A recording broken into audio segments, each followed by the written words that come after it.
So I came across Tibetan dance totally by accident.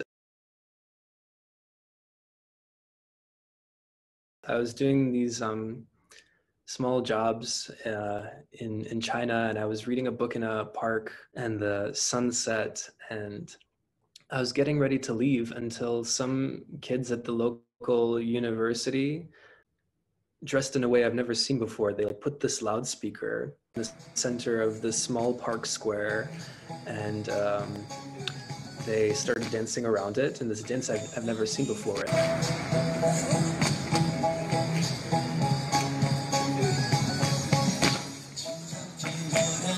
Between 100 to 400 people just assembled in this park out of nowhere, and the moon was shining, and I was looking at this dance, and I've worked as a dancer for 7 years on 3 continents, and I've never seen anything like this before. Then the music is very strange because it doesn't go, usually in music there's like 8 counts, 8 counts, 8 counts. Here it's 1 2 3 4, 1 2 1 2 3 4 5 6 1 2 1 1 2 3 1 2 3. So that's the count of the music, and it's harmonizing with the steps. That somehow all these, like, because of this oral tradition, everyone knows how to dance it.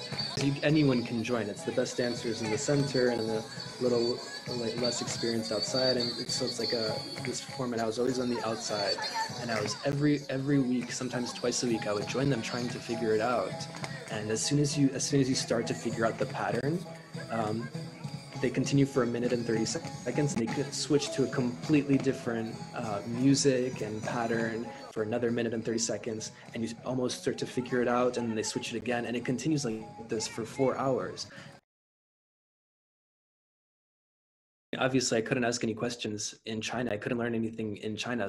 So my project is to trace the purposes, consequences, and implications of notating Tibetan dance. And in this historical investigation, tracing well-intentioning attempted conservation, ethnographic and archival efforts on Tibetan immaterial heritage via Laban movement notation. Laban, it's a kinetography. It's sort of like an architectural plan. It doesn't look anything like a body. It's an unrecognizable depiction, fragmented with a geometric alphabet of appropriated symbols. Now that I'm notating Gorshe, I'm encountering structural limits to Laban's system.